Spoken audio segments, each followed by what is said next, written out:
نداء الحق صوت قد شجاني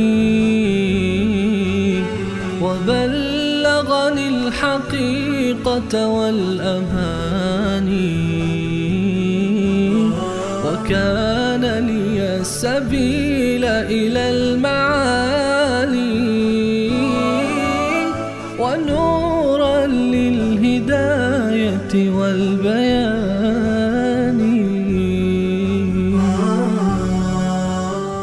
بسم الله الرحمن الرحيم.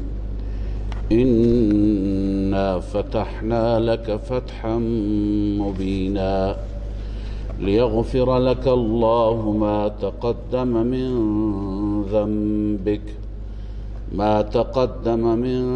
ذنبك وما تأخر ويتم نعمته عليك ويهديك صراطا مستقيما وينصرك الله نصرا عزيزا. صدق الله.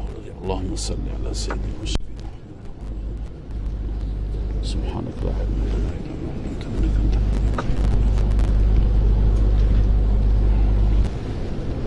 سوره مبارکه فتح است. بعد از سوره محمد یا سوره قتال که موضوع اون سوره جهاد در راه الله بود، الله تعالی در اون سوره دستور دادن که با دشمنان خدا بجنگید، مبارزه کنید. حال در سوره فتح مجده و بشارت فتح است. این مناسبت این سوره که اگر شما در راه خدای عزوجل جنگیدید، خداوند به شما فتح نصیب می کند، موفقیت عنایت می فرماید. خلاصه این سوره را خدمت شما عرض کنم که این سوره به اعتبار موضوع دو بخش دارد. اول بخش، در بخش اول الله عزوجل دو تا بشارت و دو تا مژده بیان می فرماید که این دو مژده مرتب هستند بر جهاد، که اگر شما جهاد بکنید الله عزوجل برای شما شادمانی ها و خوشی ها و بشارت ها میارد. و همچنین زجر بر منافقین. قبلا عرض کردم خدمت شما که هر جا که بحث جهاد است زجر و سرزنش برای منافقین هم هست. و در بخش دوم که از لقد صدق الله رسوله الرؤیا شروع میشه، از لقد رضی الله عن المؤمنین شروع میشه تا پایان سوره اعاده همین مضمون است، اما یک شبهه را و یک اشکال را الله عزوجل در اون بخش دوم جواب میده. ابتدا آغاز میشه با بشارت. بشارت اول انا فتحنا لك فتحا مبینا، همانا ما برای شما فتح کردیم، فتح صریحی، فتح آشکاری، فتح ظاهری برای شما گشودیم، فتح کردیم که شما به هدفتون برسید. این بشارت اول فتح است. دومین بشارت هو الذی انزل السکینه هست که غیر از فتح الله تعالی سکون و آرامش عنایت فرمود. اما میخواهیم بحث کنیم و عرض کنیم که مراد از فتح چیه؟ این فتحی که خدای تعالی به پیغمبر مژده داده، آیا فتح مکه هست یا فتح در غزوات دیگه هست یا مطلب دیگر؟ جمهور مفسران بر این عقیده هستند که مراد از این فتح معاهده و پیمانی هست که در حدیبیه با کفار بسته شد. در حدیبیه یا در مقام شمسیه که امروز به اون مقام میگن شمسیه، در اونجا قراردادی و پیمانی بین رسول الله صلی الله علیه و سلم و بین مشرکین قریش امضا شد، نوشته شد. اون قرارداد را الله عزوجل تعبیر می‌فرماید به فتح مبین. گرچه بظاهر اون قرارداد بر علیه مسلمانان بود، قرارداد ظاهرش طوری بود که همه مسلمانان را ناراحت کرد، بظاهر بالادست کفار بودند، ولی الله عزوجل از آنجا که تدبیر فرموده بود بر علیه کفار تمام شد، که خلاصه اش اینه که رسول اکرم صلی الله علیه و سلم در سال 6 هجری، 6 سال بعد از هجرت، آن حضرت صلی الله علیه و سلم در خواب دیدند که همراه با یاران و صحابه اش دارند خانه خدا را طواف می کنند، دارند عمره می کنند، در لباس احرام هستند و بعد از احرام و بعد از عمره دارند سرها را حلق می کنند. لذا این خواب را که آن حضرت دیدند خوشحال شدند و به صحابه مژده دادند که چنین خوابی دیدم و خداوند عزوجل برای من شما مقدر می فرماید. خواب انبیا نوعی وحی هست، لذا معنای این خواب این بود که حرکت کنند برن به سوی مکه مکرمه.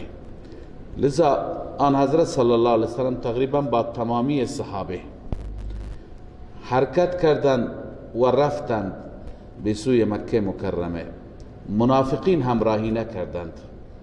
بظاهر این سفر با اسبابی که در اون روز بود، با شرایطی که اون روزها داشت، این سفر مناسبی نبود، چون که چندین جنگ بین سپاه اسلام و سپاه کفر اتفاق افتاده بود و از دو طرف چندین نفر کشته شده بودند.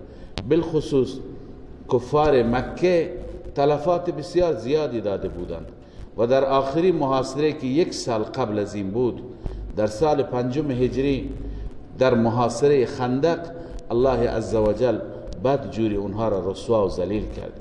لذا اونها کلی عقده داشتند، کلی درد داشتند و در این شرایط از نظر ظاهری و اسباب ظاهری دارم عرض میکنم که از نظر اسباب ظاهری مناسب نبود که اینها بروند و اون دشمنی که تمامش عقده و کینه هست خودشون را در دهان اون دشمن قرار بدهند. منافقین هم چون که بظاهر نگاه میکنند همینو میگفتند و منافقین هیچ کسی همراه نشد. آن حضرت صلی الله علیه و سلم تشریف بردند تا اینکه به مقام حدیبیه یا مقام شمسیه رسیدند که این محل تقریبا 6 کیلومتر با مکه مکرمه فاصله دارد. آنجا آن حضرت صلی الله علیه و سلم چادر انداختند و اونجا استراحت کردند و نمایندگانی فرستادند، نماینده‌ای فرستادند برای قریش مکه تا با اونها مذاکره بکند. نماینده‌ای که فرستاده شد سیدنا عثمان رضی الله تعالی عنه بود. سیدنا عثمان وقتی که رفت، مشرکین بسیار برآشفته شدند، بسیار ناراحت شدند و مشرکین گفتند ما به هیچ صورتی به شما اجازه نمیدهیم که شما بیایید و طواف بکنید. البته خود شما اگه میخواهید میتونید طواف بکنید، ولی پیغمبر و همراهانش را ما اجازه نمیدهیم. حضرت عثمان رضی الله تعالی عنه قبول نکرد، انکار کرد و سیدنا عثمان رضی الله تعالی عنه گفت که من بدون پیامبر محبوب خدا من طواف نمی کنم. علی ای حال از طرفی به سمع مسلمانان و گوش مسلمانان رساندند که سیدنا عثمان را شهید کردند. آن حضرت صلی الله علیه وسلم بسیار ناراحت شدند و صحابه را جمع کردند در همین مقام حدیبیه زیر درختی آن حضرت صلی الله علیه وسلم با صحابه بیعت کردند. بیعت بر جهاد بود، بیعت بر انتقام خون سیدنا عثمان رضی الله تعالی عنه بود. این در واقع محکی بود که مشرکین زدن میخواستن ببینند عکس العمل را، واکنش را میخواستن ببینند. وقتی که احساس کردند که واکنش بسیار سخت است و مسلمان ها با یک قدرتی و با یک روحیه بسیار بالایی آمادگی دارند که انتقام بگیرند، بعدا واقعیت را رساندند که سیدنا عثمان رضی الله تعالی عنه کشته نشده. و علی ای حال آن حضرت صلی الله علیه وسلم با همه بیعت کردند که این بیعت را بیعت الرضوان میگویند و در این سوره از این بیعت یاد شده.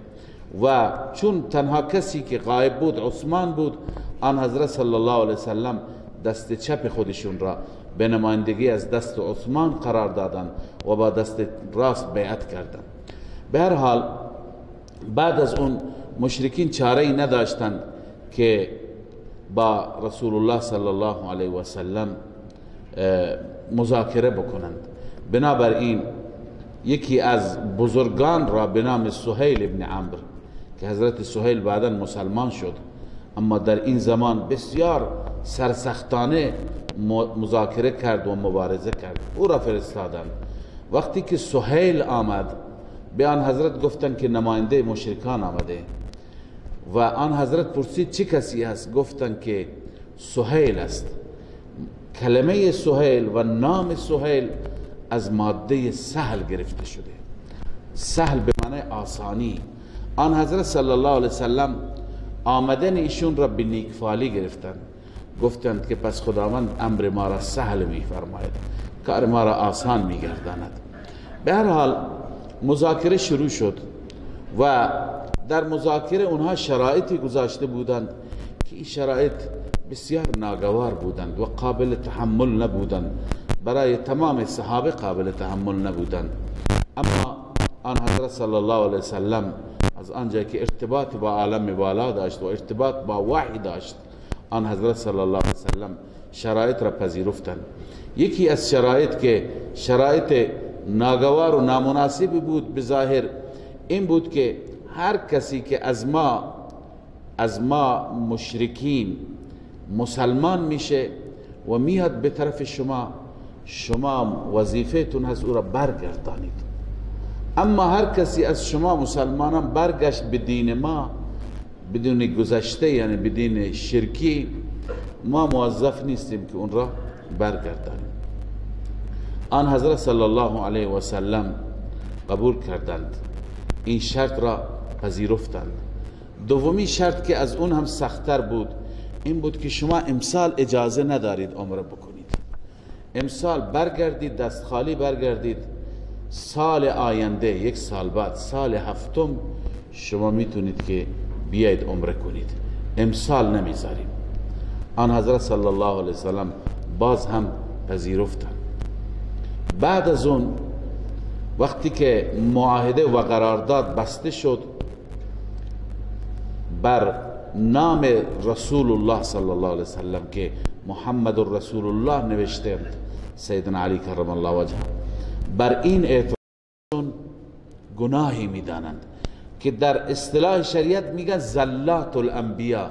زلات به معنی لغزشات، قبلا هم گفتیم.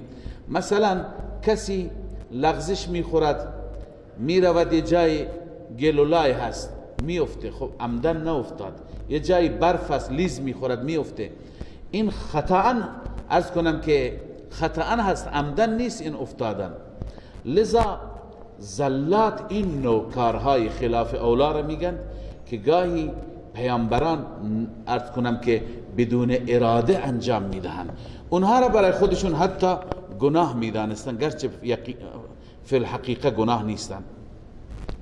و یتم نعمته علیک، و خداوند نعمتش را بر تو تکمیل میکند. و یهدیک صراطا مستقیما، تو را راهنمایی میفرماید به صراط مستقیم، یعنی به برکت این فتح خداوند نعمتهای بیکرانی بر شما عنایت میفرماید. و ینصرک الله نصرا عزیزا، الله شما را یاری میکند، شما را نصرت میکند، نصرتی غالب، نصرتی که شما پیروز میشید. خب حال این بشارت اول بود، بشارت اول فتح. بشارت دوم سکینه. مسلمانان وقتی که ناراحت شدند الله عزوجل اونها را سکینه و آرامش داد. اون بشارت را ذکر می فرماید هو الذی انزل السکینة فی قلوب المؤمنین. الله آن ذاتی هست که سکینه و آرامش را نازل فرمود در قلوب المؤمنین، در قلوب مؤمنین نه در قلوب مشرکین منافقین. هدف از سکینه چی بود؟ لیزدادوا ایمانا مع ایمانهم، تاکه خداوند بیفزاید ایمانی همراه با ایمانشان. مفسرین نوشتن ای یقینا مع یقینهم، اونا از قبل یقین داشتن، خدا به وسیله این سکینه یقینشون را بیشتر قرار داد، یقینشون بیشتر بشه، برسوخ العقیدة و اطمینان النفس علیها، عقیدهشون محکمتر و اطمینان و نفس بیشتر. ولله جنود السماوات والارض. سکینه را که خداوند نازل می فرماید به وسیله فرشتگان نازل می فرماید.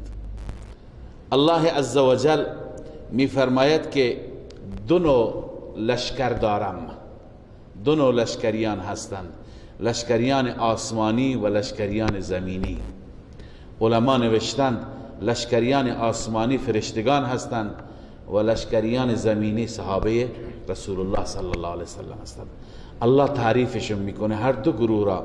ولله جنود السماوات والارض.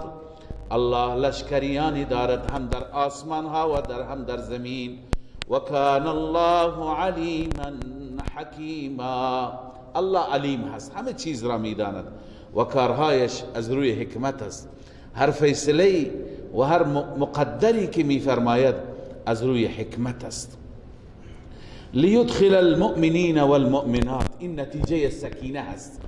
سکینه و آرامش که بر قلب مؤمنین میآید، مؤمنین آرامش پیدا میکنند، بر ایمان و عقیده ثابت قدم میمانند. بعد از ثبات قدم الله عزوجل اونها را بهشت نصیب میفرماید. لذا الله میفرماید لیدخل المؤمنین والمؤمنات، تا که داخل بفرماید به وسیله سکینه مؤمنین و مؤمنات را جنات تجری من تحتها الانهار، در اون باغاتی که جاری است از زیر درختان اون باغات نهرها، خالدین فیها، که در اون باغات همیشه میمانند. و یکفر عنهم سیئاتهم، الله کفاره سیئات می فرماید از آنها، یعنی گناهانشون را رب العالمین هم معاف می فرماید. و کان ذلک عند الله فوزا عظیما. این چیز یعنی فضیلت ورود به بهشت و کفاره سیئات نزد الله عزوجل موفقیت بزرگی هست، فوز و فلاح بسیار عظیمی هست. خدای عزوجل هر فتحی که بیاورد برای دوستان مژده هست، برای دشمنان ناراحت کننده هست. لذا دوستان صحابه از این فتح خوشنود شدند، به وسیله این خدای عزوجل منافقین و مشرکین را شکنجه میدهد. و یعذب المنافقین والمنافقات، و همچنین الله عذاب میده منافقین و منافقات را، والمشرکین والمشرکات، مشرکین و مشرکات، مردان مشرک، زنان مشرک. کدوم مشرکات؟ الظانین بالله ظن السوء، اونهایی که به خدا نسبت به خدا گمان بد داشتن. ببین منافقین هم گمانشون بد بود، فکر نمی کردن خدا کمک بکنه. اونا فکر می کردن که پیامبر وقتی که مکه بره دیگه سالم بر نمیگرده، صحابه دیگه سالم بر نمیگردن، به این خاطر یک نفر همراه نشد. مشرکین هم نسبت به خدا گمانهای بدی دارن، دیگران را خدا میدونن، دیگران را مشکل گشا میدانن. الله میفرماد علیهم دائره السوء، مصیبت های بد بر اونها باد. گمان بد که دارند و فکر میکنند مصیبت و مشکلات میآید، بر خودشون. و غضب الله علیهم، خداوند بر اونها غضب فرموده.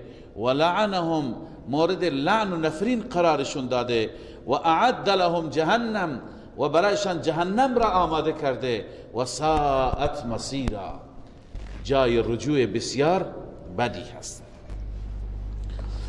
الله عزوجل جمله گذشته را دوباره اعاده می فرماید.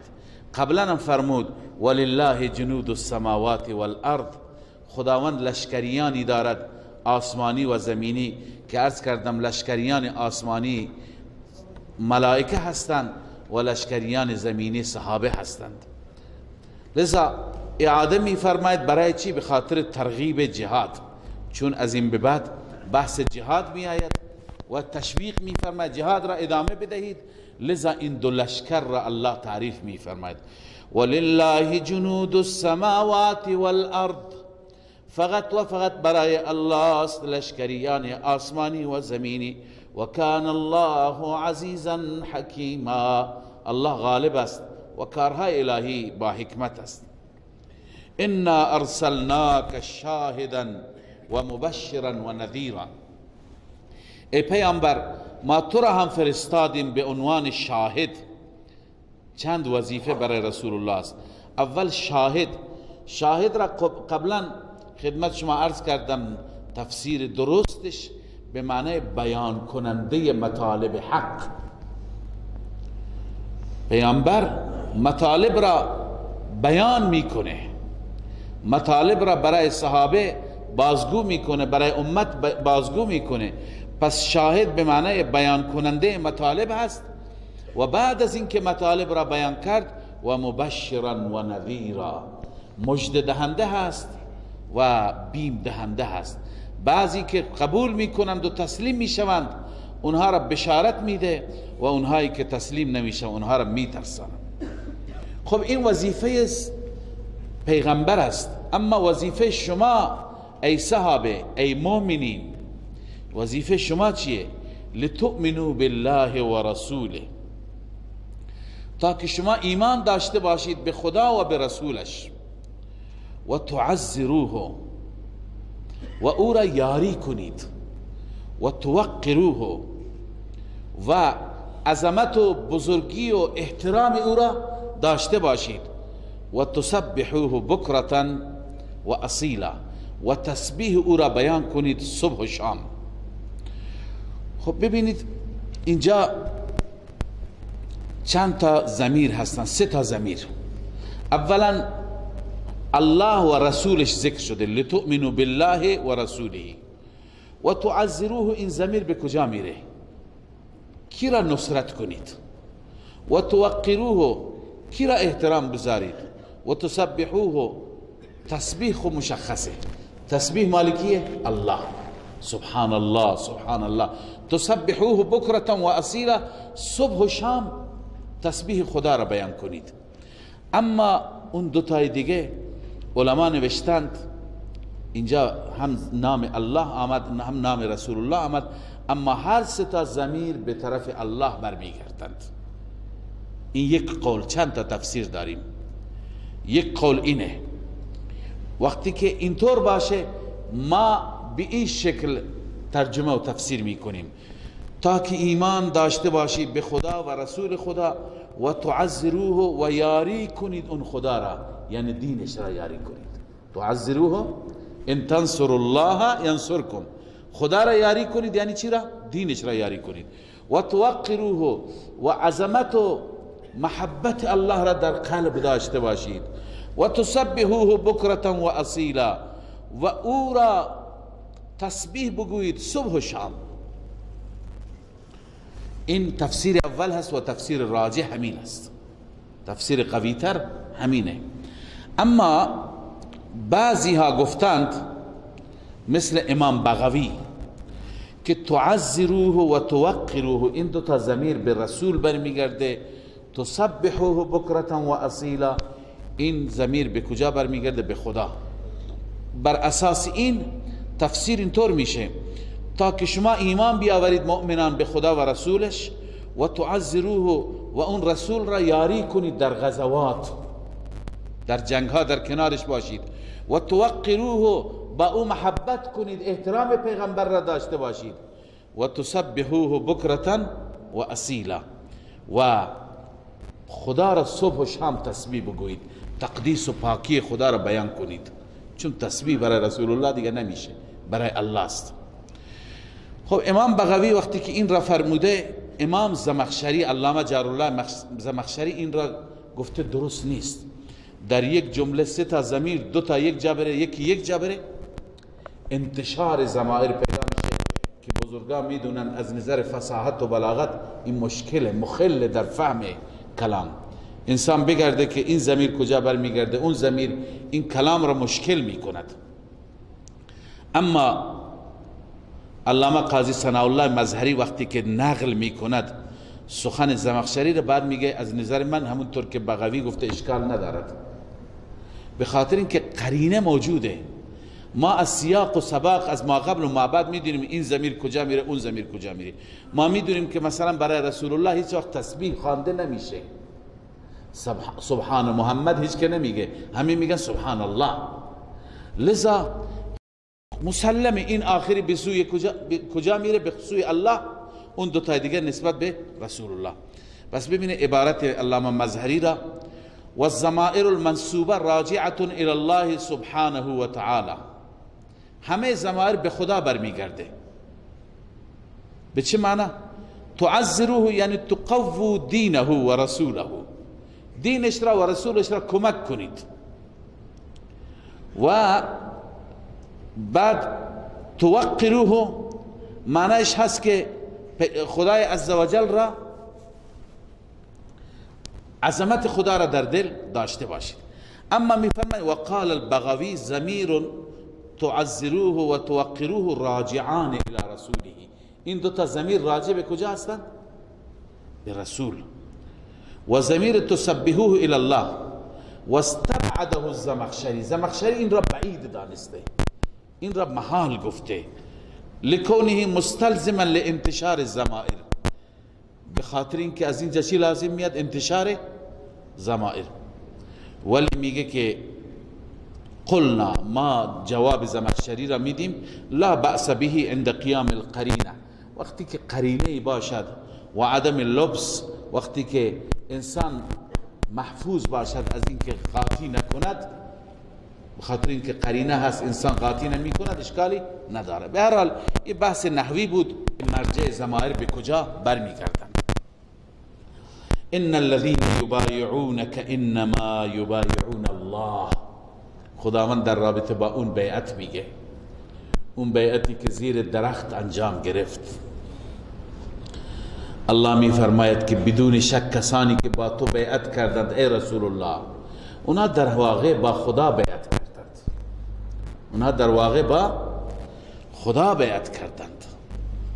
ان الذين يبايعونك، بدون شک کسانی که با تو بیعت کردند، انما یبایعون الله، جز این نیست که آنها با الله بیعت کردند. ید الله فوق ایدیهم، در واقع دست الله بالای دستشون. یعنی چی؟ یعنی اونها تمام اون بیعت زیر نظر لطف خدای عزوجل قرار گرفت. لذا اون بیعت را باید تا آخر داشته باشید. فمن نکث فانما ینکث علی نفسه، هر کسی اون بیعت را بشکند اون شکسته بر علیه خودش. و من اوفا بما عاهد علیه الله، هر کسی که وفا بکند به آنچه که عهد کرده بر آن با خدا، عهد کرده خدایا برای دینت تا آخر می جنگم، این عهده، فسیؤتی اجرا عظیما، این عهد کننده را الله عزوجل اجر بسیار عظیم می بخشد. سیقول لك المخلفون من الاعراب، از اینجا به بعد زجر برای منافقین. منافقین دیدند که رسول الله صلی الله علیه وسلم صحیح سالم رفت مکه، سالم غانم برگشت و هیچی نشد، نه جنگی شد، نه درگیری شد، نه بینی کسی خون شد. البته این را خدمت شما عرض نکردم که در همین جریان حدیبیه یک موفقیت بزرگ خداوند به پیغمبرش داد که اون موفقیت باعث شد رعبی در دل مشرکین ایجاد بشه. به این شکل بود که چند نفر از نوجوانان مکه سرخود یا با اشاره سردارانشون حدود 70-80 نفر اینها گفتند که چرا اینها آمدند اینجا ما به اینها حمله نکنیم، اینها را از پای در نیاوریم، اینها پدران ما را کشتند، اینها همه زندگی ما را تار و مار کردند، الان جلوی خونه ما هستند، اونها را مهلت بدادیم. با هم مشوره کردند که امشب شبیخون میزنیم، حمله میکنیم، همه را میکشیم. لذا حدوداً 70 نفر بودند از جوانان مکه. اینها آمدند فکر کردند که اصحاب و یاران رسول الله همه خواب هستند، شب حمله کردند. به محضی که حمله کردند آن حضرت صلی الله علیه وسلم گذاشته بودند، نگهبانان صحابه بیدار بودند. صحابه با یک ضد حمله همه اینها را دستگیر کردند، همه این جوانای بی تجربه را خلع کردند، دستگیر کردند، بستند، آوردند خدمت رسول الله صلی الله علیه وسلم. آن حضرت صلی الله علیه وسلم میخواستند حسن نیت نشون بدن، آن حضرت اینها را آزاد کرد. این که دستگیر شدند و آزاد شدند در آیه شریفه هم اشاره شده. این یک رعب خاصی در وجود مشرکین قرار داد. الله می فرماید سیقول لك المخلفون من الاعراب. مخلفون یعنی اونهایی که پشت سر ماندند از اعرابی ها، دهاتی ها، منظور منافقین هستند. چی گفتند؟ چی بهانه‌ای خواهند آورد؟ هنوز نرسیده پیغمبر به مدینه، پیشا پیش الله پیشگویی می فرماید اینها عن قریب خواهند گفت. چی میگویند؟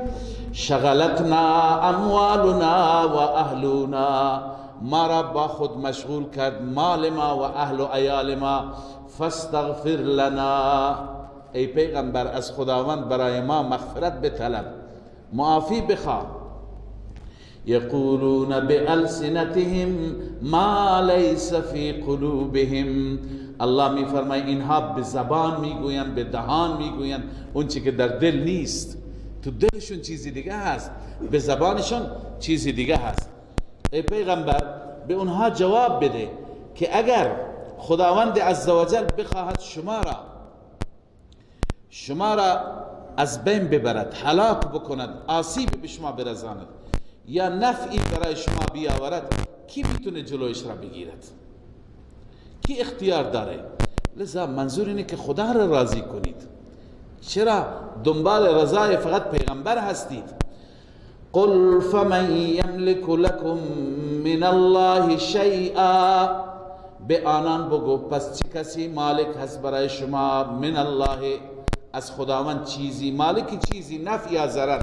مثلا ان اراد بكم ضرا او اراد بكم نفعا، اگر الله بخواهد برای شما ضرری بیاورد یا الله بخواهد برای شما نفعی بیاورد، چه کسی میتواند اختیار داره که جلوی ضرر و نفع خدا را بگیرد؟ بل کان الله بما تعملون خبیرا، بلکه خداوند به اون چه که شما عمل میکنی خبر دارد. لذا بهانه نیارید، میگید ما مشغول بودیم با گوسفندانمون، ما مشغول بودیم با عرض کنم نخل خرما، مشغول بودیم با اهل و عیال و بچه ها مشغول بودیم. اصل دیگه بود. الله اینجا واقعیت را میفرماید. اصل این بود که شما فکر نمی کردید که پیغمبر از اونجا سالم برمیگرده.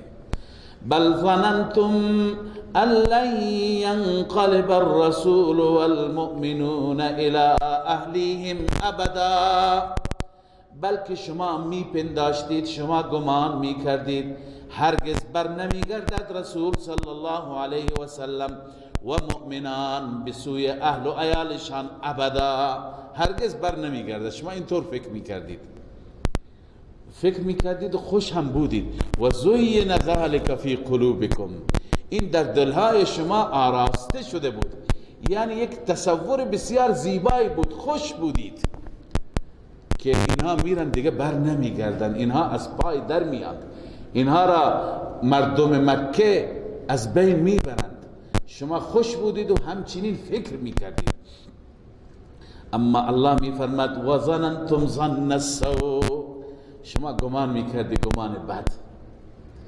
الله تدبیر دیگه میفرماید و کنتم قوما بورا، شما بودید قوم هلاک شده. بور به معنی هلاکت، یعنی به دلیل خیاناتی که شما انجام دادید، خیانات کفریه، شما اید هلاک شده. پیغمبر ما هلاک نمیشه با صحابهش. لذا این رسوایی شما در این دنیا و در اون دنیا. و من لم یؤمن بالله و رسوله، هر کسی ایمان نیاورد به خدا و رسولش، فإنا اعتدنا للکافرین سعیرا، همانا ما آماده کردیم برای کافران جهنم را. سعیر میگوین آتش شعله زن را، آتش شعله ور را. لذا در این دنیا این رسوایی و در اون دنیا اون آتش نصیب شما. و باز الله عزوجل علت را هم بیان می‌فرماید و این دلیل قدرت خدا هم است. ولله ملک السماوات والارض، فقط و فقط برای الله است پادشاهی آسمان ها و زمین. یغفر لمن یشاء، کسی را که الله بخواهد میبخشد، و یعذب من یشاء، هر کسی را که الله بخواهد هم عذاب میده.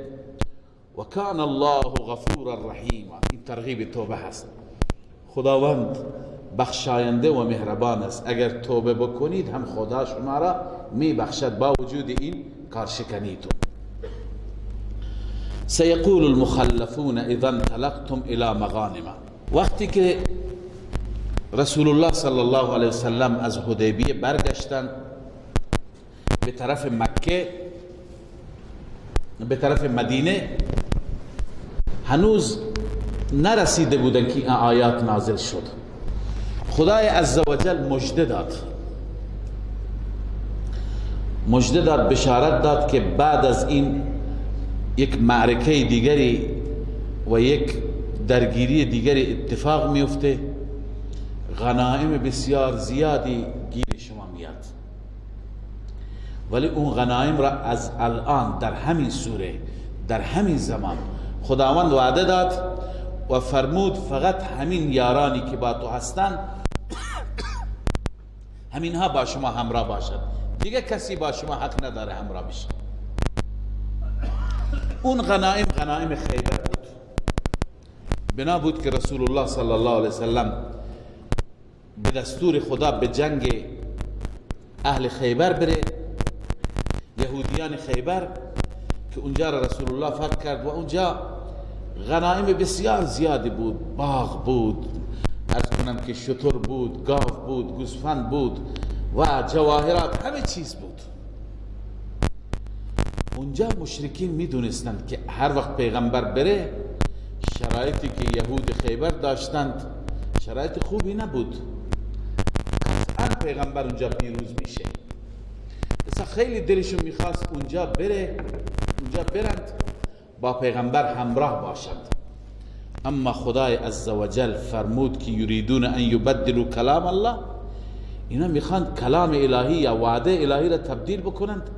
وعده خدا این بوده که اونجا بغیر از این افراد دیگه کسی همراه نباشه. هر کاری کردن رسول الله اجازه ندن منافقین همراه بشند، چون اون یک جایزه بود مخصوص همین همراهان. اشاره به اون جریان است. سیقول المخلفون اذا انطلقتم، ان قریب میگویم به شما مخلفون، اونایی که پشت سر ماندند، عقب ماندند و به حدیبیه نیامدند. اذا انطلقتم الى مغانم، زمانی که شما بروید به سوی غنیمت ها، یعنی غنایم خیبر، لتأخذوها، تا که اون غنیمت ها را بگیرید. چی میگویند؟ ذرونا نتبعکم، ما را بگذارید ما دنبال کنیم، شما را پیروی کنیم، ما با شما بیاییم.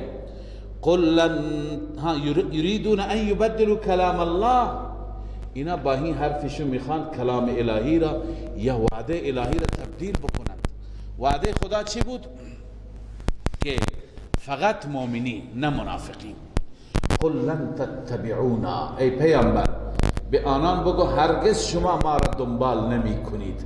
کذالکم قال الله من قبل، این چنین خداوند از قبل از این دستور داده، حکم فرموده فقط مجاهدین حدیبیه. فسیقولون بل تحسدوننا، اعتراض مخلفین، شما که اینطور بگویید اونها حتما خواهند گفت، ان قریب خواهند گفت شما با ما حسد میکنید. بل تحسدوننا، الله عز وجل می فرماید بحث حسد نیست، بل کانوا لا یفقهون الا قلیلا، بلکه اینها نمیفهمند مگر اندک میفهمند. اینا نمیفهمند که الله عز وجل چه چیزی مد نظر دارد. خداوند عز وجل می فرماید به اینها بگو شما در خیبر با ما همراه نیستید، اما اگر خیلی عشق جهاد دارید، علاقه به جهاد دارید، بعد از این ما با اقوام بسیار بزرگ و جنگجو روبرو میشیم، اونجا شما همراه بشید. اونجا شما اگر واقعا مخلصید، مؤمنید، شما اونجا همراه بشید. اون اقوام کیا هستند عرض میکنم.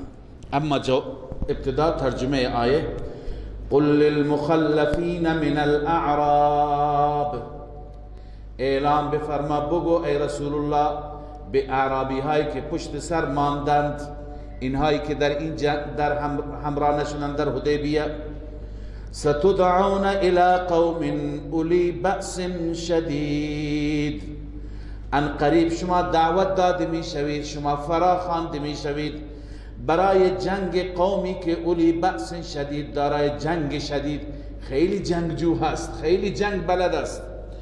تقاتلونهم او یسلمون، شما با اونها می جنگید یا تسلیم میشن. خب شما که علاقه جنگ دارید اونجا بیایید. این قوم اولی بأس شدید کیه؟ در تعیین این مفسرین اختلاف دارند. میگویند اون اقوامی که بعد از خیبر در سال 8 با اونها رسول الله صلی الله علیه وسلم جنگیدند، مثل اهل طائف و قبائل حوازن و ثقیف. رسول الله صلی الله علیه وسلم با بنو ثقیف و با بنو حوازن، اهل حوازن و با اهل طائف جنگیدن. جنگ های خیلی سختی شد و جنگ حنین، لذا اونها مراد هستند. بعضی میگویند، البته این خدمت شما عرض کنم که بعد از جریان خیبر خیلی از منافقین توبه کردند و در این جنگ ها همراه شدند، مخلص شدند و بعضی هم شهید شدند. بعضی میگویند مراد از این جنگی هست که حضرت ابوبکر صدیق رضی الله تعالی عنه اون جنگ را انجام داد بعد از رسول الله با عرض کنم اهل یمامه، مسیلمه کذاب که ادعای پیامبری کرد و تمام اهل یمامه با او همراه بودند. هزاران نفر از صحابه اونجا شهید شدند. لذا این جنگ مراد است که حضرت ابوبکر صدیق تا چندین ماه جنگیدند تا که اهل یمامه را شکست دادند و مسیلمه کذاب، کسی که ادعای پیغمبری کرده بود، او را کشتند و از بین بردند. لذا بعضی میگن مراد ابوبکر و سپاه ابوبکر است که بر علیه اهل یمامه بود، و بعضی میگویند که اشاره به سوی اهل فارس و اهل روم است که عمر فاروق رضی الله تعالی عنه با اونها درگیر شد. خداوند میفرماید بندگان من، یا اشاره به ابوبکر است یا عمر است، ان قریب با قومهای بسیار بزرگ و مردان جنگجو و تنومند درگیر میشوند. شما اگر واقعا مخلصید و خودتون رو آماده کنید برای اون وقت. علی ای حال، بعضی مفسرین میگن همه اینها میتونه مصداق باشه. هر یکی در هر جنگی جنگ سختی بود، صحابه شهید دادند، صحابه سختی کشیدند، هم در جنگ حنین، طائف، ثقیف و هوازن، هم در جنگ یمامه، هم در جنگ ایران روم. لذا همه اینها مردان جنگجو بودن که با اونها درگیر شدن. لذا الله می فرماید قل للمخلفین، اعلام بفرما برای مخلفین، این منافقینی که از اعرابی ها پشت سر ماندن، ستدعون الى قوم اولی بأس شدید، ان قریب فراخوانده می شوید، دعوت داده می شوید به سوی قومی که دارای جنگ شدید است، تقاتلونهم او یسلمون، شما با اونها می جنگید تا زمانی که اونها تسلیم بشوند، الی ان یسلمون. فإن تطیعوا یؤتکم الله اجرا حسنا، ای اعرابی ها اگر شما اطاعت کردید خداوند به شما اجر حسن می بخشد.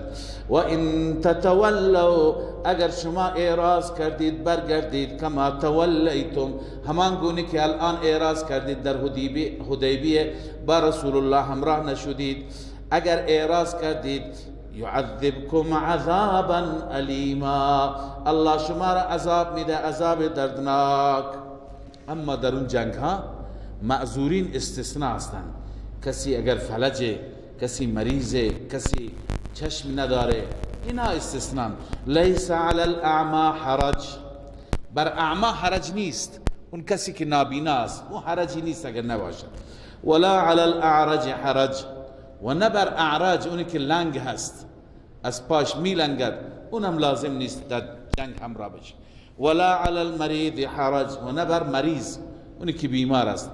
و من یطع الله و رسوله، الله عز وجل یک قاعده کلی بیان می‌فرماید، مدار موفقیت و نجات اینه، هر کسی اطاعت کند الله را و رسول را، یدخله جنات تجری، الله داخل می‌گرداند او را در بهشت، بهشت هایی که جاری است از زیر اونها نهرها. اما هر کسی که پشت بدهد، از اطاعت رسول اعراض کند، و من یتولا، هر کسی که برگردد روی گردانی کند، یعذبه عذابا الیما، خداوند او را عذاب میده، عذاب دردناک. لقد رضی الله عن المؤمنین اذ یبایعونک تحت الشجره، بخش دوم سوره هست. در این بخش بیشتر فضیلت صحابه هست، یاران رسول الله صلی الله علیه و سلم، اعلام رضایت الله عز وجل. خداوند از همه اینها اعلام رضایت کرد. اینها تمام صحابه اون زمان همینا بودند، 1400 نفر، مهاجرین، انصار، سابقین، بعدیها همه بودند. لذا الله عز وجل با چه کلماتی، کسانی که قواعد عربی را بلد هستند میدونن که لام برای تاکید است، قد هم برای تحقیق است، تاکید بر تاکید. یعنی ما میتونیم بگیم هیچ شک نکن، باور کن، بدون شک اینطور است. خداوند با تأکید و با تحقیق اعلام رضایت فرموده، چون خدا میدوند نسبت به صحابه در آینده کسانی چی خواهند گفت. لذا برای بستن دهان اونها الله عز وجل با تحقیق و با تأکید اعلام رضایت میکند از صحابه رسول الله صلی الله علیه و سلم. خوشا به حال این صحابه که الله از اونها راضی است. دنیا راضی میشه یا نشه، الله از اونها راضی شد. الله میفرماید لقد رضی الله، البته به تحقیق الله راضی شد، عن المؤمنین، از مؤمنین. سبب رضا چی هست؟ اذ یبایعونک تحت الشجره، زمانی که با تو بیعت کردن زیر درخت، زیر اون درخت در مقام حدیبیه با تو بیعت کردن ای رسول من، الله از اونها اعلام رضایت دارد. فعلم ما فی قلوبهم، ببینید خیلی ها میگویند که همراهی صحابه به ظاهر بوده، از ته دل نبوده. الله میفرماید فعلم ما فی قلوبهم، الله میداند آنچه که در دلهایشون هست. الله از دلشون خبر داره، از خلوص دل خبر داره. و الزم الزمهم کلمت التقوى. الله در دلشون چی گذاشته بود؟ احوال دل صحابه را خداوند در چند جا تعریف کرده. یک، و الزمهم کلمت التقوى، خداوند بر اونها کلمه تقوا را لازم کرده بود. دو، در سوره حجرات بعد از این میاد ولكن الله حبب الیکم الایمان و زینه فی قلوبکم. ای یاران رسول الله، الله برای شما ایمان را پسندید. ولكن الله حبب الیکم الایمان، ایمان را برای شما الله پسندید. و زینه فی قلوبکم، ایمان را آراسته و زیبا کرد الله در دلهای شما. این خطاب به صحابه هست. و کره الیکم الکفر والفسوق والعصیان، الله به سوی شما کفر و فسق و عصیان را ناپسند داشت، لذا شما از کفر تنفر دارید، از فسق و از گناه تنفر دارید. خدا هست که زیبایی ایمان را در دل شما کاشت. پس فعلم ما فی قلوبهم، الله از درون قلبشان خبر دارد. درباره اینها رسول الله صلی الله علیه وسلم فرمود قال رسول الله، این حدیث در صحیح مسلم است، لا يدخل النار ان شاء الله، وارد آتش نمیشه ان شاء الله من اصحاب الشجرة احد من الذين بايعوا تحتها، از اون صحابه‌ای که زیر درخت بیعت کردند یک نفر هم وارد آتش نمیشه، همه بهشتی‌اند، همه اهل جنتند. الله که اعلام رضایت بکنه. بعضی میگویند العیاذ بالله اینا بعد از پیغمبر، اون زمان مشکل نبداشتند، بعد از پیغمبر اینها عوض شدند. این کلام را الله عزوجل، کلام ازلی و ابدی الله عزوجل است. خدایی که عالم بما کان و بما یکون است، خدایی که تا قیامت همه چیز را میداند، تا قیام قیامت خبر دارد از احوال تک تک انسان ها. اون خدا داره اعلام رضایت میکنه، اون میداند که بعد از پیامبر اینها چه خواهند کرد، با وجود این اعلام رضایت میکنه. لذا الله میفرماید فعلم ما فی قلوبهم، از درون دلشان الله میداند. فانزل السکینة علیهم، الله سکینه را بر آنان نازل فرمود. و اصابهم فتحا قریبا، الله به آنها عنایت فرمود فتح قریب. فتح قریب چی بود؟ بعد از جریان حدیبیه فتح خیبر. در اون فتح قریب و مغانم کثیرة یأخذونها، این پاداششون در این دنیاست. و مغانم کثیرة یأخذونها، و غنیمت های بسیار زیادی که اینها میگیرند. و کان الله عزیزا حکیما، الله عزوجل هم غالب است هم کارایش با حکمته. اگر خدای تعالی صلح ایجاد نمی کرد و معاهده برقرار نمی شد، معلوم نیست چی می شد. اما الان ببینید که الله تعالی روز به روز فتح و نصرت و عزت عنایت می فرماید. اگر جنگ اتفاق می افتاد در همون حدیبیه، الان پیروز که قطعا مسلمانان می شدن، ولی مشرکین که کشته می شدن دیگه عقده برای همیشه بود، دیگه خبری از مسلمان بودنشون نبود. ولی صلح که شد همه مسلمان شدن. و رأیت الناس يدخلون فی دین الله افواجا، گروه گروه می آمدند و مسلمان می شدن. وعدكم الله مغانم كثيرة تأخذونها، انعام دیگر. تنها این نعمت، این غنائم خیبر نیستند، الله با شما وعده کرده غنیمت های زیادی که شما میگیرید. فعجل لكم هذه، خداوند به صورت نقد اینها را به شما داد. تعجیل به صورت نقد اینها را به شما تقدیم کرد. و کف ایدی الناس عنکم، و دست مردم را از شما باز داشت. دست مردم، قبیله یهود اهل خیبر دو تا حلیف داشتند، دو قوم بودند که با اونها پیمان داشتند، یکی بنو اسد یکی بنو غطفان. اونها میخواستن به یاری اهل خیبر بیاند، ولی خداوند چنان وحشتی در دلشون انداخت که از مسیر برگشتند، ترسیدند. لذا اشاره به اون است کف ایدی الناس عنکم. بعضی گفتن اشاره به اون جوانهایی هست که در حدیبیه حمله کردند و دستگیر شدند، ولی نه، اونا بحثشون بعدا میاد. ولتکون آیه للمؤمنین، الله این فتح را به شما داد تا علامتی برای مؤمنان باشد. و یهدیکم صراطا مستقیما، الله شما را راهنمایی میکند به صراط مستقیم، به راه راست. و اخرى لم تقدروا عليها قد احاط الله بها. اخرى یعنی فتوحات اخرى، غنائم اخرى. خداوند فتوحات دیگری و غنیمت‌های دیگری هم برای شما آماده کرده که لم تقدروا علیها، شما هنوز بر اونها قدرت پیدا نکردید. منظور تمام معرکه هایی که بعد از خیبر بودند، معرکه حنین بود، فتح مکه بود، طائف و حوازن بودند. قد احاط الله بها، همه را خداوند احاطه کرده و یک یک به دست شما میدهد. و کان الله علی کل شیء قدیر، الله بر هر چیز قادر و توانمند است.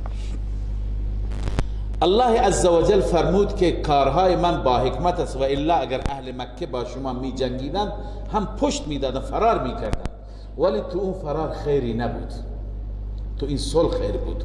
صلح به ضرر شما تمام شد ولی خیر بود. شما حکمت ها رو نمی دانید، من می دانم. ولو قاتلكم الذين كفروا، اگر با شما می جنگیدن کفار یعنی اهل مکه، لولوا الادبار، پشت می دادند، ثم لا یجدون ولیا ولا نصیرا، سپس نمی یافتند هیچ ولی، هیچ حامی و هیچ نصرت کننده نمی یافتند. ولی الله عزوجل توفیقشون نداد که جنگ بکنند، صلح بهتر شد، منافع و فواید دیگه بود. سنت الله التي قد خلت من قبل، این سنت الهی هست، روش الهی هست که قبلا هم گذشته که حکمت ها و مصالح را نگاه می کند. ولن تجد لسنت الله تبدیلا، هرگز شما برای سنت الهی تبدیلی و تغییر نمی یابید. حال این آیه اشاره هست به اون جریانی که عده جوان و نوجوان ناپخته حمله کردن به صحابه و اونها دستگیر شدند. الله می فرماید و هو الذی کف ایدیهم عنکم، الله شما را همیشه نصرت کرد. الله آن ذاتی هست که باز داشت دستهای اونها را از شما، و ایدیکم عنهم، و دستهای شما را از آنان، یعنی به شما هم توفیق نداد اونها را بکشید، خدا اجازه نداد، در دل شما گذاشت که اونها را اسیر بکنید. به بطن مکه، در وادی مکه، من بعد ان اظفرکم علیهم، بعد از اینکه خدا توفیق داد شما را بر اونها ظفر داد، پیروزی داد، شما را پیروز کرد، اسیرشون کردید و خدا توفیق نداد اونها را بکشید، به دل شما خدا داد که آزادشون کنید. و کان الله بما تعملون بصیرا، خداوند به اون چی که شما عمل میکنید بیناست، تمام اعمال شما در کنترل الله است، مصالح را الله بهتر میداند. هم الذين كفروا وصدوكم عن المسجد الحرام، اینجا ببینید خداوند دو چیز بیان میفرماید که با هم در واقع مخالف هم یا بگیم ضد و نقیضن.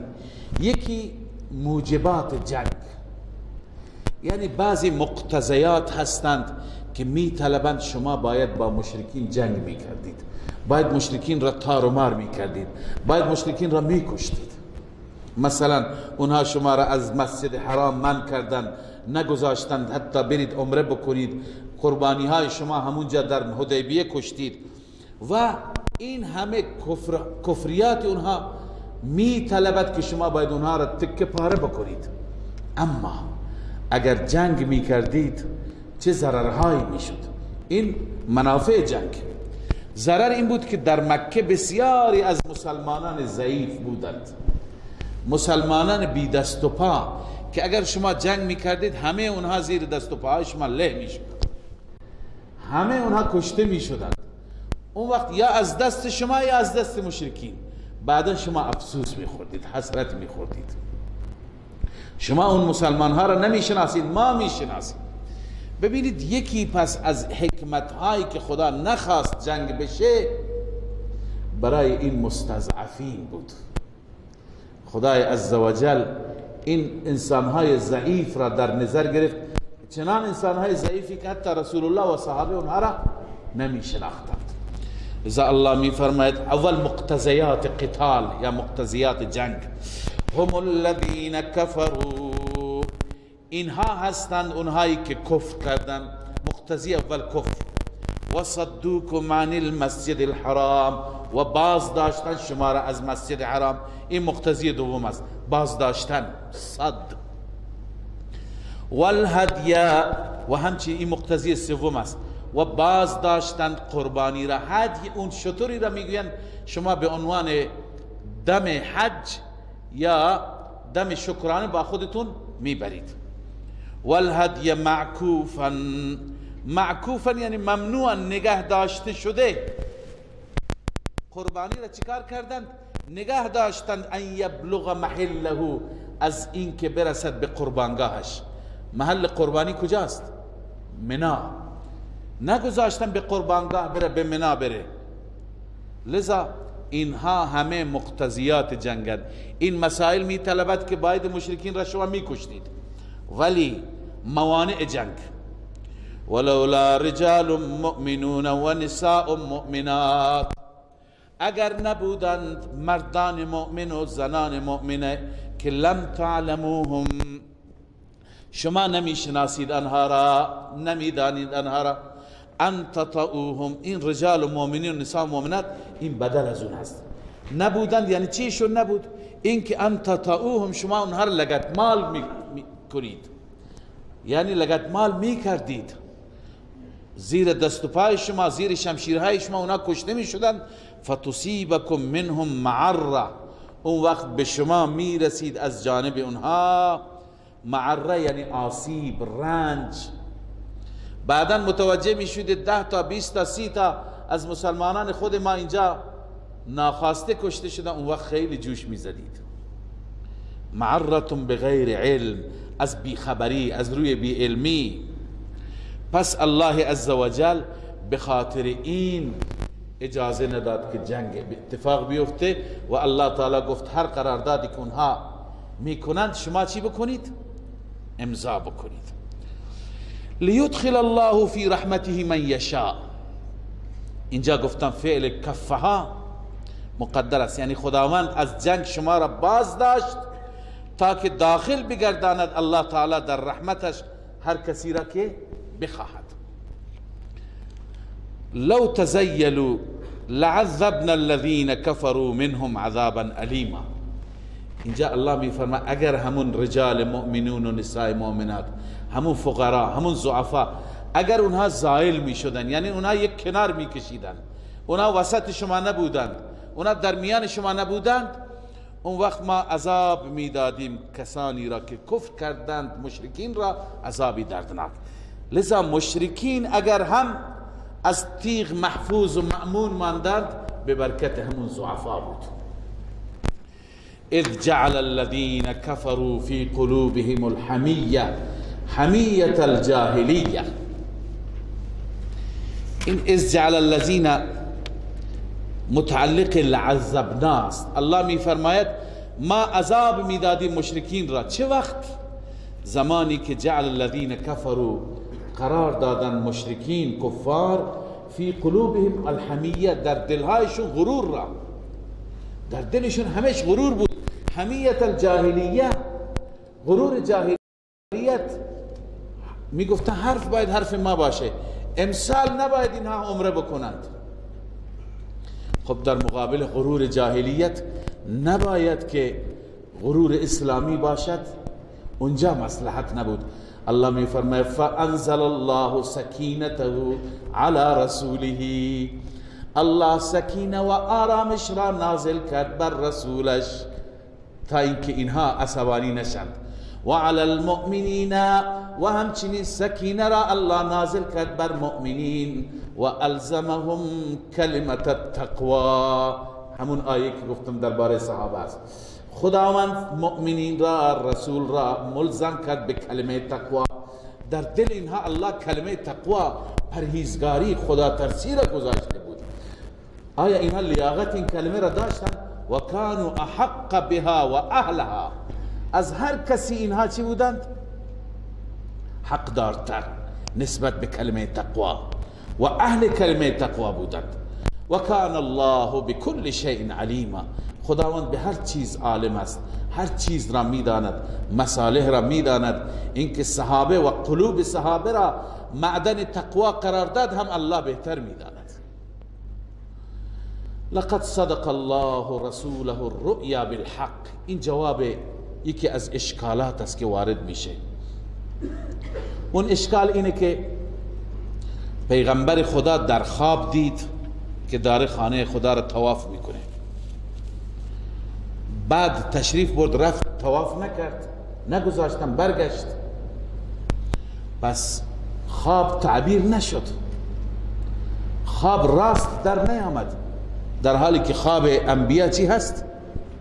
وحی. جوابش اینه، الله می فرماید که این خواب درست در آمد.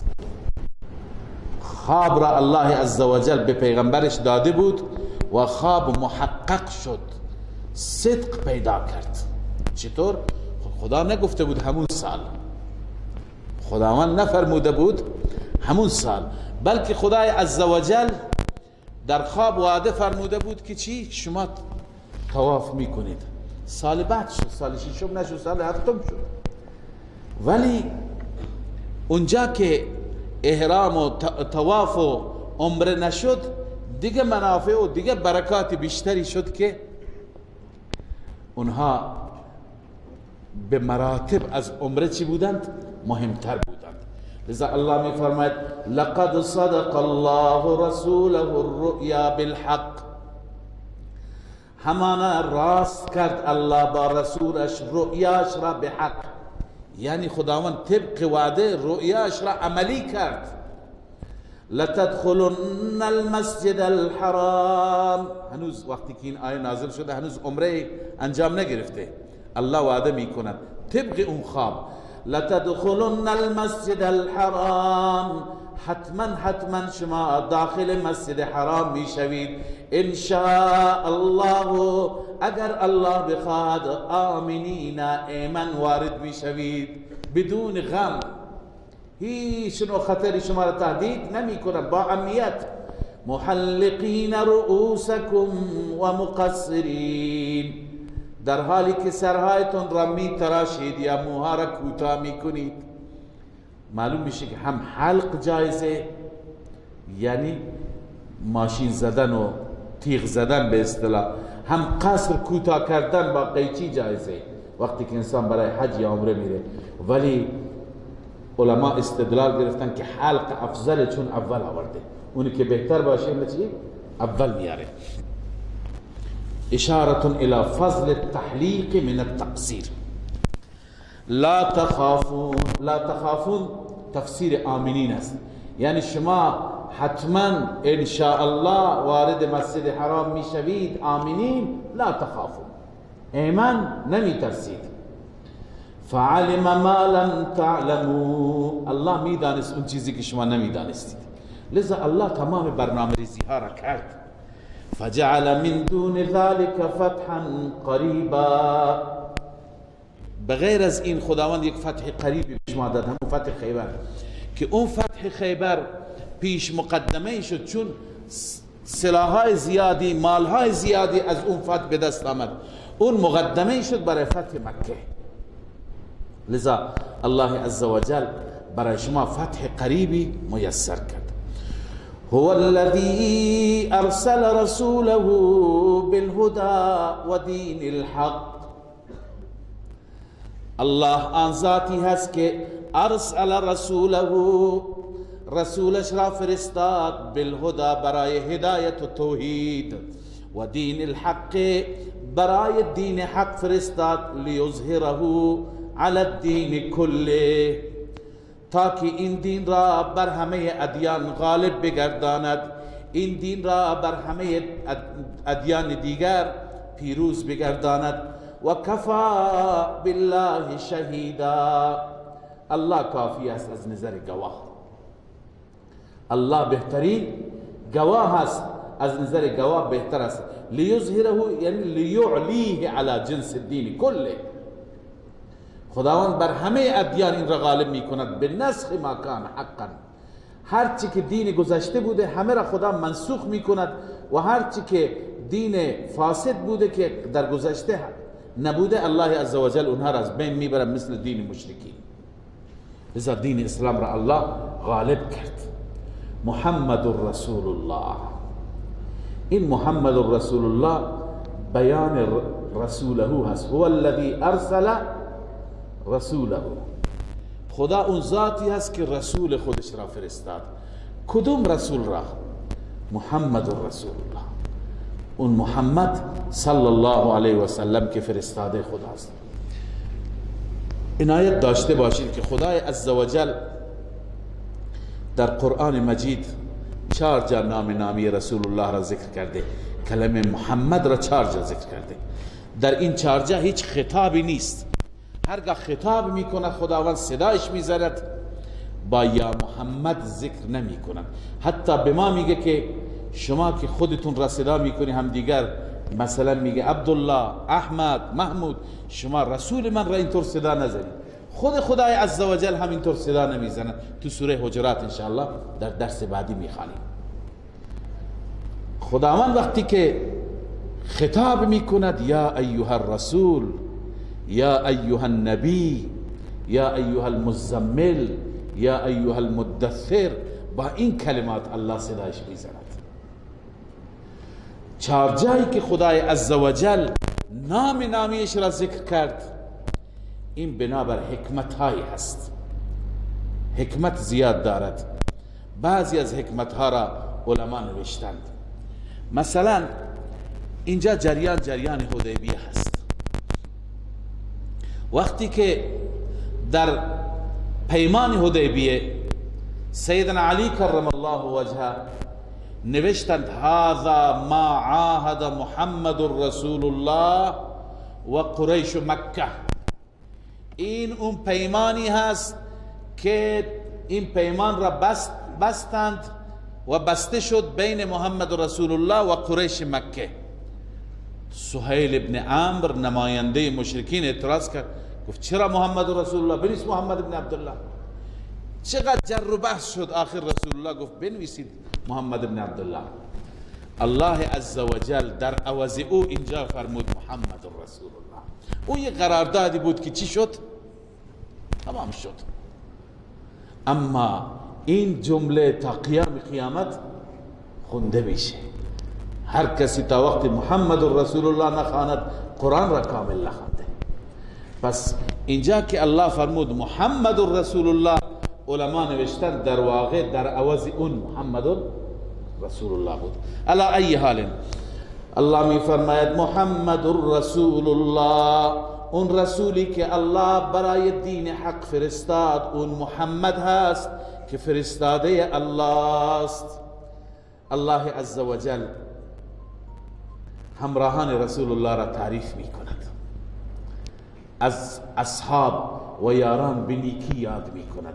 بعضی می گویند محمد رسول الله این مدعا هست، این ادعای. خدا میگه محمد استاد کاملی هست، رسول خداست.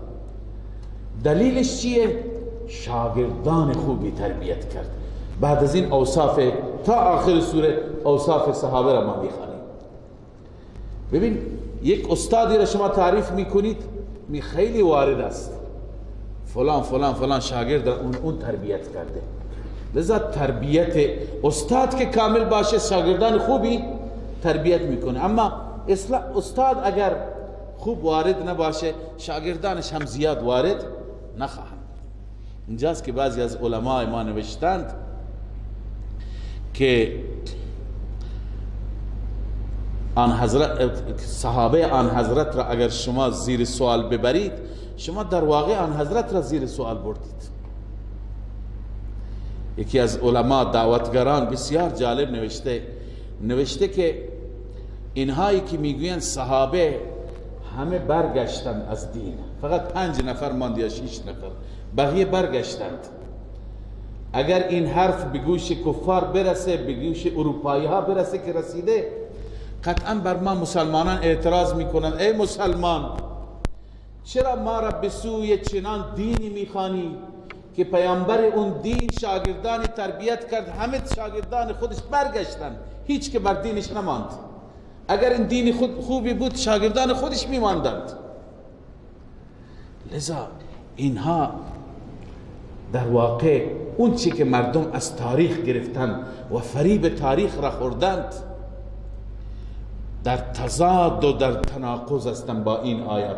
ببین خدای عزوجل چگونه از این پروانه های شمع نبوت تعریف می کند. الله می فرماید محمد رسول الله، محمد صلی الله علیه و سلم رسول خداست. والذین معه، کسانی که با او هستند، اشداء علی الکفار رحماء بینهم، اولین صفتشان اونها بر کفار شدیدند و سختند. در مقابل کفار اسدالله هستند، شیرند.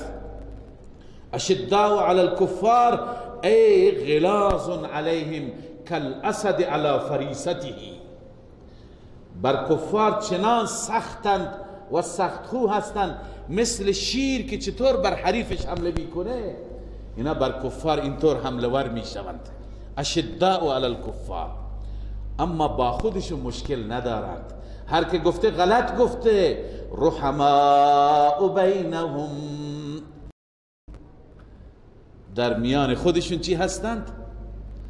با خودشون مهربانند، با خودشون محبت دارند، با خودشون عطوفت دارند. اونهایی که از روایات غلط تاریخ قبلا خدمت شما عرض کردم، تاریخ برای ما هیچ جایگاهی از نظر عقیده نداره که ما بیایم عقیده خودمون را تطبیق بدیم و درست کنیم با تاریخ. اونهایی که از روایات تاریخی میخوان ثابت کنند که بین صحابه رسول الله چی بوده؟ عداوت بوده، اختلاف بوده، بغض بوده، این آیه را چی جوابی میدن؟ الله عزوجل میگه این جماعت، این گروه در میانشون محبت بوده. رحماء بینهم، در میانشان ترحم بوده. اولا این را میخواستم عرض کنم که مراد از والذین معه چه صحابه‌ای هستند. یک روایتی است از ابن عباس که مراد از این اهل حدیبیه هستند. خب اهل حدیبیه تمام مهاجرین و انصار بودند، اما جمهور میگه جمیع اصحاب محمد صلی الله علیه و سلم و رضی الله عنهم. روح المانی، تمام صحابه مصداق این آیه هستند. همه صحابه با هم محبت داشتند و با هم عرض کنم که ایثار و از خود گذشتگی.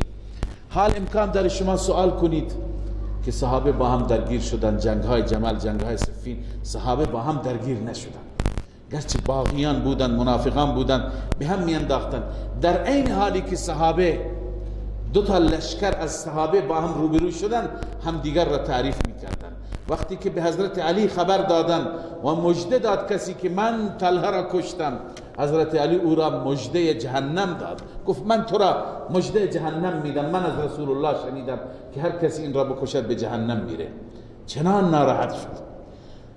سیدنا معاویه رضی الله تعالی عنه با سیدنا علی اختلاف داشتند، اما وقتی که سپاه رومی ها متوجه شدن که میخواد حمله بکنه، معاویه به هرقل روم پیغام داد، گفت سوگند به خدایی که جانم در دست او است که اگر علی بر علیه شما قیام کند اولین سربازش من خواهم بود. من در کنار علی و زیر پرچم علی با شما می جنگم.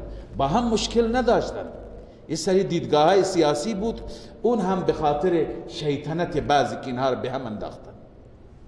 لذا الله می فرماید اشداء علی الکفار رحماء بینهم. با هم دیگه چی بودند؟ مهربان بودند. الله می فرماید که خب از اینجا علامه قاضی ثناءالله مظهری یک استنباطی می کند. استنباط می کند که کسانی که فکر می کنند صحابه با هم بغض داشتند، با هم دیگه دشمن داشتند، به وسیله اون روایات باطل تاریخی می فرماید که این آیه را بخوانم: رغم انف الروافض الذين يزعمون ان اصحاب محمد كانوا يتباغضون، خلاف میل اونها، پوزه اونها به خاک بادا که فکر میکنه اینها با هم چی داشتند؟ بغض داشتند. لذا الله عزوجل صحابه را تعریف میکند. چه تعریفی؟ اول اینکه با هم دیگه محبت دارن، بر علیه کفار سختن. سوم تراهم رکعا سجدا، اشاره به کثرت نماز صحابه. الله می فرماید شما آنها را می بینی رکوع کننده و سجده کننده. چرا رکوع سجده می کنند؟ هدفشون چیه؟ چرا نماز می خونند؟ چرا همیشه در کنار رسول الله؟ بعضی متاسفانه نوشتن که ظاهرا بود، به خاطر اهداف بود، به خاطر غنیمت بود، به خاطر اینکه به پستی به جایگاهی برسه. اما الله چیزی دیگه میگه. الله میفرماید یبتغون فضلا من الله و رضوانا، اونها طالب بودن، میطلبیدن فضلی را از جانب الله و رضا را، طالب رضای مولا بودن، طالب خوشنودی الله بودن، اونا هدف دیگر نداشتن. پس این شد اخلاص صحابه، شهادت اخلاص به زبان قرآن، طالب رضا بودن. و وصف چهارم سیماهم فی وجوههم من اثر السجود، سیمایشان، علامتشان در چهره بود از اثر سجود، به برکت سجده. اینا اینقدر خدا را سجده می کردن که علامت اون سجده بر سیمایشان ظاهر بود. علامت سجده منظور چیه؟ منظور اینه، در روایت ها می آید مؤمن که خدا را به کثرت سجده می کند، خدای عزوجل نوری در چهرهش پیدا می کند که هر کسی که اون نور را ببیند به یاد الله بیفتد. متوجه شدید؟ پس اون چیزی که متبادر فی الذهن است که ما بیایم به زمین سرمون را بمالیم و به سنگی و به مهری و به چیزی تا اینجا سیاه بشه، اون مراد نیست، اون سیما مراد نیست، بلکه مراد از سیما اون نور الهی هست، اون نور معنوی هست که الله عزوجل به اهل ایمان، به بندگان صالحش میده. لذا الله می فرماید که یاران رسول الله این چنین هستند. ذالک مثلهم فی التورات، این اوصافشون است که در تورات هم یاد شد. خداوند در تورات موسی فرموده بود که یاران رسول خدا، یاران محمد خاتم، نبی خاتم، با این اوصاف و با این فضائل هستند. اما در انجیل هم ذکر صحابه به نحو دیگه بود. الله می فرماید و مثلهم فی الانجیل، از اینجا جمله مستأنفه جدیدی آغاز میشه، عطف بر مثلهم فی التورات نیست. و مثلهم فی الانجیل کزرع اخرج شطأه، الله می فرماید که مثال اونها در انجیل مثل اون کشتی هست، مثل اون زراعتی هست. یعنی گویا کاشتکار و زارع، کشاورز خود رسول الله صلی الله علیه وسلم. بذر ایمان است که کاشته در زمین صحابه، یعنی در قلوب صحابه. این ایمان ببینید چی کرده. الله می فرماید کزرع اخرج شطأه، مثل اون کشتی که ابتدا بیرون کرده جوانه اش را. ابتدا زمین یک جوانه می روید، بسیار ضعیف، نحیف، لاغر. فآزره، این جوانه را چکار می کند؟ تقویتش می کند. فاستغلظ، چی میشه؟ کلفت میشه، زخیم میشه. فاستوى علی سوقه، بر پای خودش میسته. لذا همه این جوانه ها تک تک تک تک آخر تبدیل به چی میشن؟ به کشت قوی، نگاه که میکنه کشاورز از اینجا تا چندین هکتار همهش زراعت، کشت، سبز، شادابه. کشاورز چقدر خوشحال میشه. این کشاورز خوشحال شد. رسول الله صلی الله علیه وسلم زحمت کشید، مهنت کرد. از مکه مکرمه یک نفر ایمان آورد، ابوبکر بود، یکی دیگه علی بود، یکی دیگه خدیجه بود. یک به یک آمدند. آخر اینها قویتر شدند و قویتر شدند، رفتن به مدینه طیبه، حکومت تشکیل دادن. تا در حجة الوداع جمعیتی بود، سبحان الله. در عرفات رسول الله صلی الله علیه وسلم همه را خطاب کرد، گفت که آیا پیام خدا را به شما دادم یا نه؟ همه گفتم بله یا رسول الله. گفت اللهم اشهد، خدای تو گواه باش. 3 بار فرمود. خوشحال بود رسول الله. اونجا نتیجه زحمت و نتیجه کشت خودش را میدید.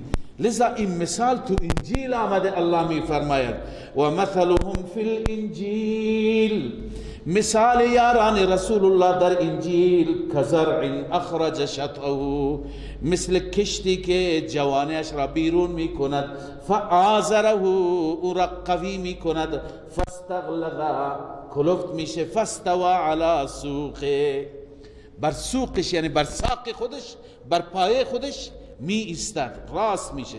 یعجب الزراع لیغیظ بهم الکفار، کشاورزان را خوش می کند اما کفار را غیظ می کند. یعنی این جماعت باعث خشم و غیظ کفار میشه. جماعت صحابه. امام مالک رحمه الله هم اینجا استنباطی کرده. من فقط عبارت امام مالک را میخوانم. قال مالک من اصبح من الناس في قلبه غیظ من اصحاب رسول الله صلی الله علیه وسلم، هر کسی که در دلش غیظی نسبت به صحابه رسول الله باشد، فقط اصابته هذه الآیه لیغیظ بهم الکفار، این آیه لیغیظ بهم الکفار به قلبش میزند. این آیه اون را ناراحت میکنه. پس اونی که از اصحاب رسول الله در غیظ هست، او مصداق این آیه هست. نباید غیظ باشد مسلمان. لذا الله عز وجل می فرماید یعجب الزراع، خوشحال می کند کاشتکاران را، لیغیظ بهم الکفار، تا که به وسیله این غیظ بکند، خشمگین بکند کفار را که این جماعت صحابه را می بیند. وعد الله الذين آمنوا وعملوا الصالحات منهم، الله وعده فرموده آنهایی را که ایمان دارند، ایمان آوردن و عمل صالح انجام دادن، از اونها چه وعده فرموده؟ مغفرتا و اجرا عظیما. این وعده الهی، آخرین وعده که در این سوره است با صحابه، الله وعده مغفرت و اجر عظیم الله تعالی نسبت به اونها فرموده. الحمد لله رب العالمين والعاقبة للمتقين والصلاة والسلام على سيدنا وحبيبنا ومولانا محمد وعلى آله وأصحابه أجمعين. اللهم إنا نسألك البر والتقوى ومن العمل ما ترضى. پروردگارا ما را بر راه نیکی، بر راه بر، بر راه تقوا، بر راه ایمان، بر مسیر رسول الله صلی الله علیه و سلم و مسیر اصحاب و یارانش گامزن بفرما. پروردگارا ربا ما را بر صراط مستقیم هدایت بفرما و استقامت نصیب بفرما. پروردگارا ربا تبعیت و پیروی کامل از آن حضرت صلی الله علیه و سلم و خط مشی اصحاب و یارانش عنایت بفرما. پروردگارا ربا بر ما لطف بفرما، گناهان ما را بیامرز، اشتباهات ما را درگذر باش، خطاهای ما را درگذر باش و دنیا و آخرت ما را اصلاح بفرما. مشکلات ما را حل بفرما، مشکلات مسلمین را حل بفرما، همه نوع مشکلات دینی دنیوی را مرتفع بفرما، بیماران را عافیت عنایت بفرما، گذشتگان را غریق رحمت بفرما. پروردگار همه مشکلات را حل بفرما، وسیله آزادی زندانیان فراهم بفرما. اله العالمین پروردگارا خاتمه ما با ایمان بفرما و آخرت ما را آباد بگردان. این درس را به بارگاه خودت قبول بفرما و اون چی که خیر است و اون چی که درست است بر زبان جاری بفرما. اخلاص نصیب بفرما، قبولیت عنایت بفرما. اله العالمین پروردگار ما را به رمضان برسان و از خیرات و برکات و توفیقات در رمضان همه ما را بهره‌مند بفرما. ربنا تقبل منا انك انت السميع العليم وتب علينا انك انت التواب الرحيم. آمين.